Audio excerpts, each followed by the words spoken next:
Hello, my name is Jennifer Collins, and I'm a member of the Newtown Lions Club. I'm here with Paula Hopewell, who is a 6-year member of the Newtown Lions Club.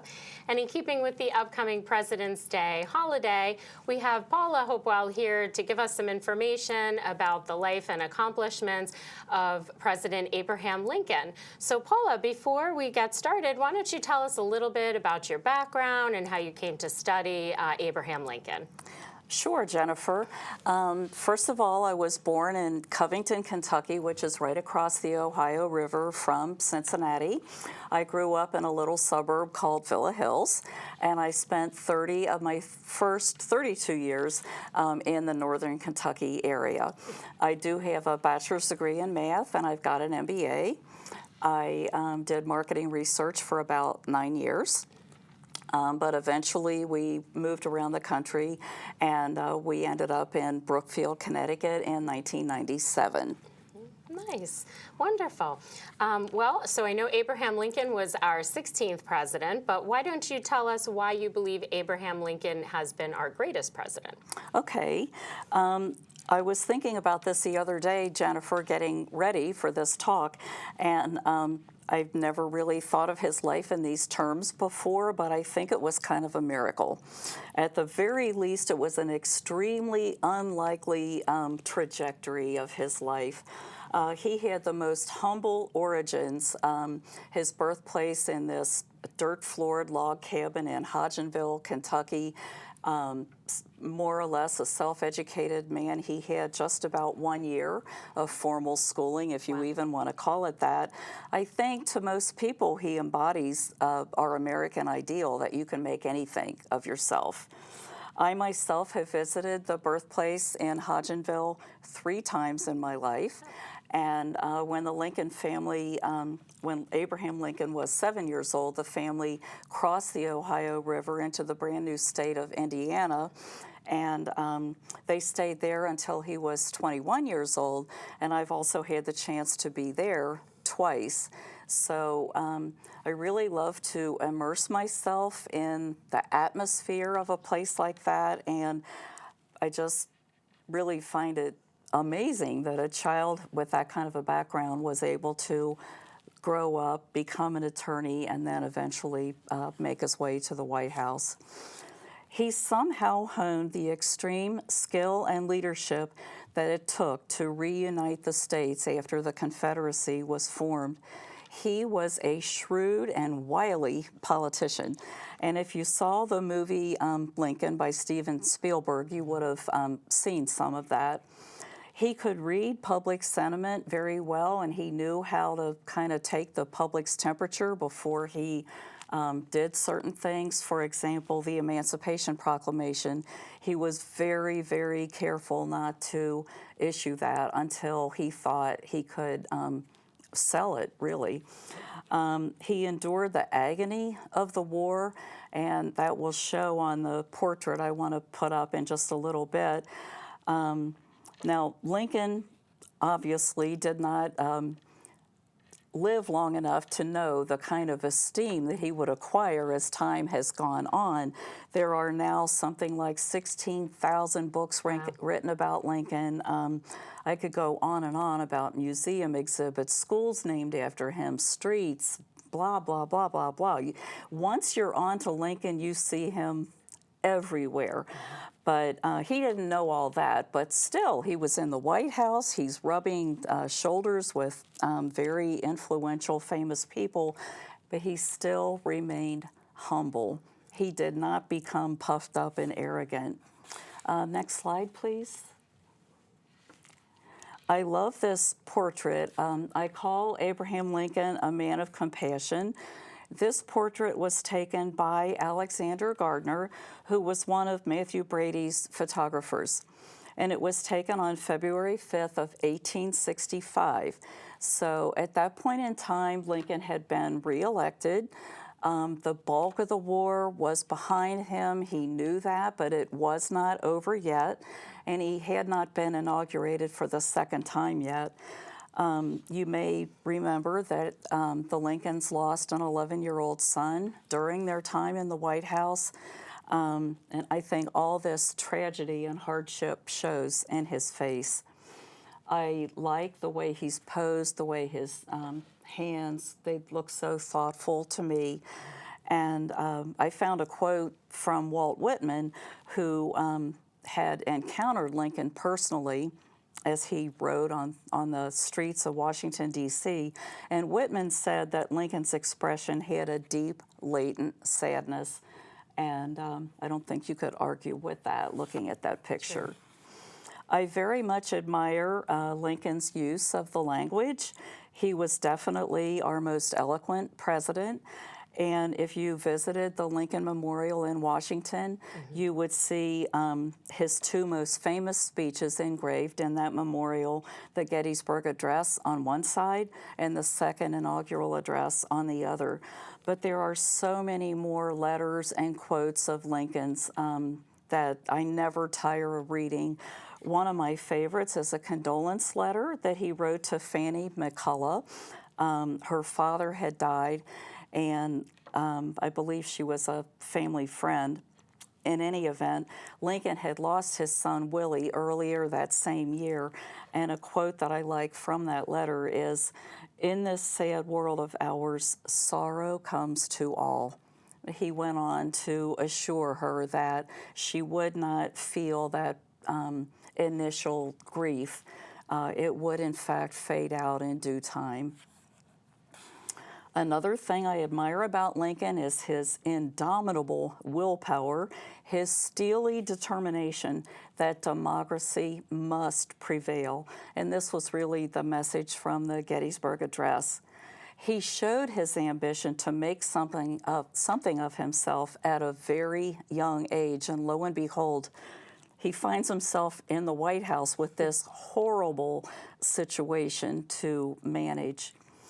Lincoln knew failures. Sometimes you see lists of all the different ways that Lincoln failed, and yet he kept persisting. And I would venture a guess that his most famous failure would have been his Senate run against Stephen Douglas in 1858. The famous Lincoln-Douglas debates were conducted for that Senate race. He lost, but 2 years later, he ran for president against Stephen Douglas, and guess who won that time? Would you rather be Stephen Douglas or Abraham Lincoln? I just made you chuckle. So something that I very much admire about Abraham Lincoln is his sense of humor. And his cabinet members did not always find it quite as charming as maybe I do, but Lincoln found it from a very young age. And this is something that he learned from his father. He had a difficult relationship with his father, but his father was a storyteller, and Lincoln did learn that at his father's knee. It was a great distraction from life's challenges. It was fun, and it made him popular with a lot of people. One of my favorite humorous Lincoln quotes is, "If I were Two-Face, would I be wearing this one?" He had a very self-deprecating sense of humor, especially when it came to his physical appearance. I'm ready for the next slide, please. Okay, so I mentioned earlier that that photograph was taken shortly before his second inauguration day, and this is, in fact, inauguration day of 1865. Now, the war was winding down at this point, but the surrender at Appomattox had not happened yet. That was coming the following month. When Lincoln wrote his address to the people, he was looking forward to the monumental task of reuniting our country. The South had been brought to its knees in every way, and Lincoln knew he knew the South, he knew a lot of Southerners, he knew slave owners, and he knew that in our Constitution, our founding document, slavery had been allowed. So when he wrote that inaugural address, he blamed us all, North and South, for that war, and he felt that we needed to have compassion for each other and forgiveness in order to move forward. I like to call the second inaugural address our National Prayer of Reconciliation. Lincoln used quotes in there such as, both read the same Bible and pray to the same God, and each invokes his aid against the other. He struggled with his ideas, religious ideas, throughout his life. He was never a member of a church, and he really wrestled with it, his ideas of God, but he used many biblical references in this address. My very favorite words of all, of everything that he's written, I've used in every single talk I've ever given, and you'll recognize these words: with malice toward none, with charity for all, with firmness in the right as God gives us to see the right. Let us strive on to finish the work we are in. So I know that during your research, you actually brought it a little bit more local as well, and you saw some of the election results as they took place in Newtown. So tell us a little bit about the interesting facts you found about the election results here in Newtown. Okay. Yesterday I had lunch with the incoming president of the Lincoln Group of New York, and he doesn't think this is very interesting. Okay. But he thinks I'm kind of weird because I'm interested in numbers. Secondly, I worked at the polls in Brookfield for many years, and finally, we in Brookfield have a Copperhead flag in our little Historical Society museum. Now, the Copperheads were people who opposed the war. So they really wanted peace with the South, okay? So all these reasons put together, and it made me wonder, how did Brookfield, I started out, how did Brookfield vote in 1860 and 1864? So one thing led to another. I attended a lecture where a professor introduced me to the fact that these election results are published in the following year's Connecticut Register. So he sent me the 1861 Register and the 1865 Register. Well, one thing led to another, and before you knew it, I was speaking with someone at the Secretary of State's office, and she informed me that the 1890 Register is actually the official record for the state. So could we have the chart with the, there we go. Okay. So I'm trying not to get too many details up here, but if you can see, in 1861, the Register reported that Lincoln got 305 votes here in Newtown, but Breckinridge was a Democratic nominee for president, as well as Douglas. Now, Breckinridge was a Southern Democrat, and Douglas was a Northern Democrat.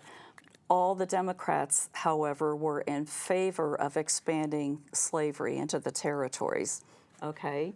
And John Bell was kind of a minor party, sort of Ross Perot of his day.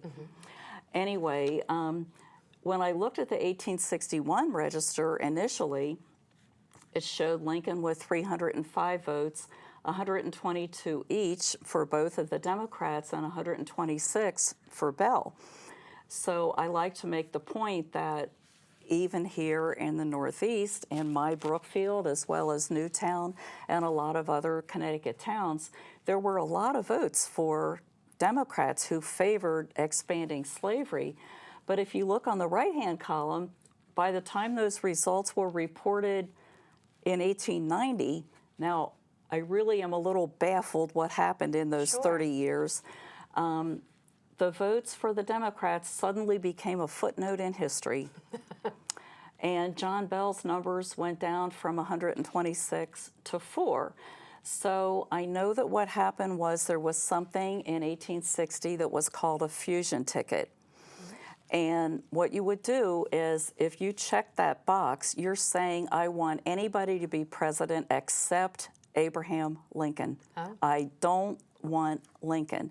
So when the state reported those results in 1860 or 61, they split those votes. So there were 366 in Newtown, and they split them evenly, 122 each. I have no idea how John Bell managed to get 4 votes, all his own, that were not split with the other 2. Sure. Interesting. Isn't that crazy? It is. It's Yeah. interesting. It's amazing they still have that record keeping as well through Yeah. to today. And I would really like to pursue this a little bit further because I just find it bizarre that I know they reissued a whole block of election results. It wasn't just Civil War elections, but I think the logic might have been something like it wasn't really fair to divide those votes evenly 3 ways. Anyway, I don't want to get all bogged down in that. Sure. Could I have that slide back, please, just a second? Okay, so then when Lincoln was running for re-election in 1864, at this point there were only 2 names on the ballot. Lincoln's running for re-election and George McClellan. So you'll notice there that Lincoln got 259 votes in Newtown, but he did not carry Newtown. McClellan got 400 votes. There were very similar results in Brookfield and all over the state. If you look at the Electoral College map, it's oversimplified because we were a Lincoln state. But if you look at the individual towns, you get a whole different picture. Now, when they issued the results in 1890, the numbers did not change. Did not change. Interesting. Oh, I wanted to mention too, before I forget, sorry. I knew there was a reason I had note cards.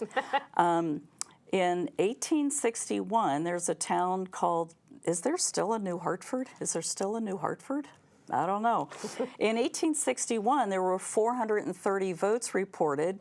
Somehow in 1890, the register says no legal returns Interesting. for New Hartford. Now, what happened? Sure. What's that all about? Anyway. Yeah. Interesting. Well, it's nice that you could access those records on the local level and speak with someone that was familiar with the history of how the reporting occurred back then. But on a lighter note, you've also told me that it's been fun studying Lincoln's life and accomplishments, and that you've seen that Abraham Lincoln has cropped up in some interesting and unexpected places. So why don't you tell me some of the unexpected, interesting places that you've seen it? All right. In September, I made a trip back for my nephew's wedding. And my sister is still in northern Kentucky. That's where the wedding was. So I'm going to tell you these 3 little stories in reverse order because I want to save I think the funniest one for last. So if I could have the picture of the Butler Institute of Art. Okay, so I'm on my way back from Kentucky to Connecticut. I decide to spend an extra day in Youngstown, okay? I've been through Youngstown a lot of times, but I never spent any extra time there. And I walk in this beautiful art museum, the Butler Institute of Art. Who do you think's on the cover of their program guide? Oh. There he is, the man himself. So I asked someone to direct me to to this portrait. Well, it's larger than life, portrait of Lincoln done by Norman Rockwell. I mentioned Ross Perot earlier. He originally owned this painting. Oh. And I'm telling you, I just stopped in my tracks. They had a bench there right in front of that portrait, and I bet I sat there for 20 minutes. Well, I think it has a really nice mix of his humble beginnings with the axe and the boots, and also the learning that he was able to, access, even coming from his humble roots with the books and his pensive thought. I think it's a stunning portrait. Next slide, please. So after the wedding, I had asked my nephew and his wife, I said, I really want to go to the National Quilt Museum, which is in Paducah, Kentucky. Now, Kentucky's a very wide state. So I think it was about a 6-hour car trip. Paducah's almost on the Mississippi River. right? We're wandering around in the National Quilt Museum, and I go around a corner, and who do you think I find? On a quilt. On a quilt. So there was a room in the museum that was dedicated to patriotic quilts, and that image, of course, is from Mount Rushmore. But I thought, well, there's just no escape. But don't put the slide up just yet. The first place that I encountered Lincoln on this trip back home, one of the other suburbs near where I grew up is called Fort Mitchell, Kentucky. And there is a place there that one of the Lions told me about called Vent Haven. It is the world's only ventriloquist museum. Interesting. Okay. For several years now, I've been trying to get in there, and I had various obstacles in my way. But the day before the wedding, I go in this little building. The woman is giving a wonderful tour, takes us into this room, and now we can show the slide, please. She takes our group into this room, and there must have been 5 or 6 benches from one side of the room to the other. So there are at least 100 dummies sitting there, and I turn around and I said, oh my gosh, there's Abraham Lincoln. So I don't think he bears that much resemblance to Abraham Lincoln, and it might be a little bit too small for you to read, but he is definitely identified by the artist as Abraham Lincoln. Well, you can adopt a dummy, okay? And at that point, Lincoln was not adopted yet.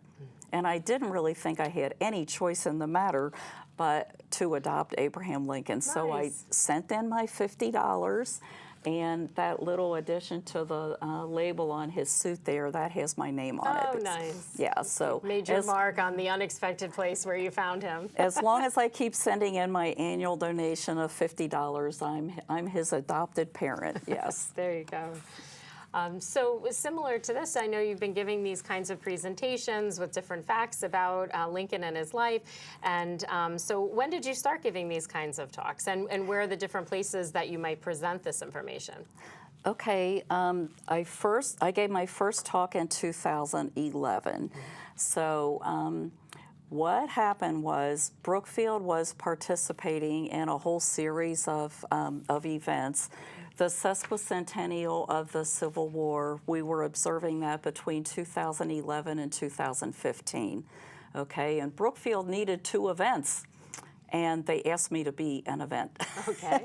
No, I had no public speaking experience at that point. So what I said was, well, I'll go home and I'll think about what I might like to say if I had a chance to get in front of an audience. And they said, sure, fine, knock yourself out.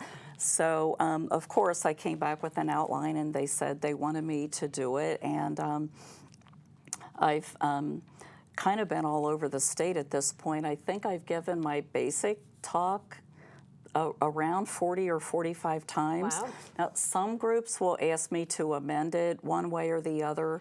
I've actually been in Manhattan 3 times, which that was a little intimidating, but I did it. Most of the groups are, well, how can I generalize? I don't even know how to generalize. Men's clubs, women's clubs, Lions clubs, Civil War roundtables, senior centers. So all different ages, all different groups of different contexts. That's great. Yeah. And as far as like how I even got to that point to be asked to do that, I usually tell people that it all comes back to our shared Kentucky roots.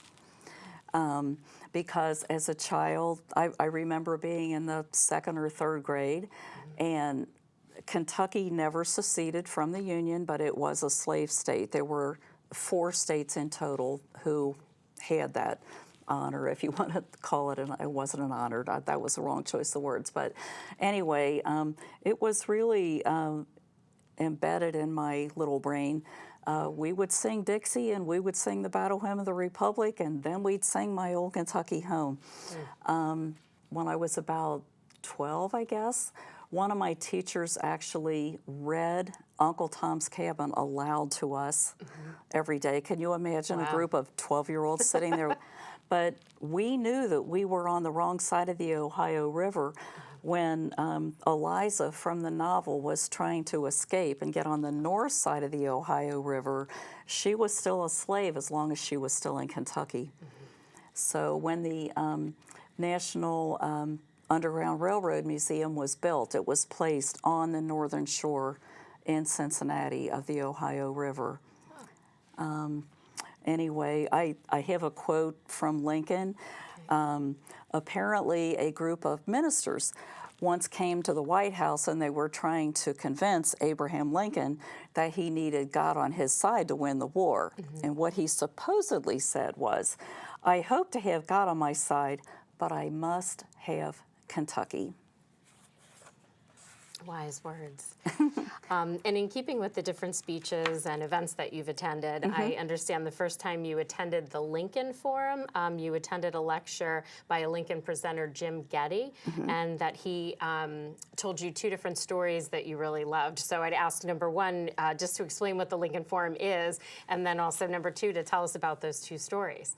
Okay, the Lincoln Forum is a group of, I'm going to say, Lincoln enthusiasts that meets at the Wyndham Hotel in Gettysburg every year. There are about 350 of us, and the top scholars from all the big schools. Harold Holzer is probably the #1 Lincoln scholar, so he and Frank Williams formed this group. I think we're in our 26th year now, so I attended for the first time in 2010. Okay, if you're interested, C-SPAN usually runs the lectures that are given there. It's a 2.5-day seminar. Oh. So the lectures are recorded by C-SPAN and you can see them on your TV. But anyway, the first time that I went, this Jim Getty, so what a Lincoln presenter, they are all men. No equal rights when it comes to Lincoln presenters. They're all men. They grow beards, they wear top hats and 19th century suits, and they march in parades and they go into classrooms and they basically present themselves as Abraham Lincoln, okay? So this one named Jim Getty, he spent his entire life, that was his career, and he went to the Presbyterian church that Lincoln had attended when he went to give the Gettysburg Address. And Jim Getty told some stories what it was like to spend his life, you know, presenting himself as Abraham Lincoln. So the two stories that are near and dear to my heart. The first one, Jim Getty was approached to participate in a Civil War program of some kind in Alabama. And he claimed that he had his doubts about whether that was a good idea to go to Alabama dressed up and pretending to be Abraham Lincoln. But of course, he went. And so whatever the program was, he did it, but there was a Q&A afterwards. A woman in the audience raised her hand. Jim Getty called on her, and in a deep Southern drawl that I'm not going to try to imitate, she said, "Mr. Lincoln, we were wrong." And the other story, Jim Getty was in Gettysburg, and school children would come there. And he's giving a talk to these kids who were probably about 9 years old. And there's a little boy in the front who's wiggling and squirming and doesn't seem to be paying any attention whatsoever to anything that's going on. But again, the presentation's over, the little boy's hand goes up. Jim Getty calls on him, and that little boy said, "President Lincoln, I would have taken that bullet for you." Very sweet. Yeah. Very sweet. So. Well, I greatly appreciate you coming and sharing all this information about Abraham Lincoln, and certainly his life has been an incredible inspiration as far as his elevation from his humble beginnings to being such an impactful president. And I'm sure most would agree, now that they've heard all of your information about his story, that he was one of our greatest presidents. So thank you very much for coming, and I hope you enjoyed sharing all of your information with everyone. I did. Thank you, Jennifer.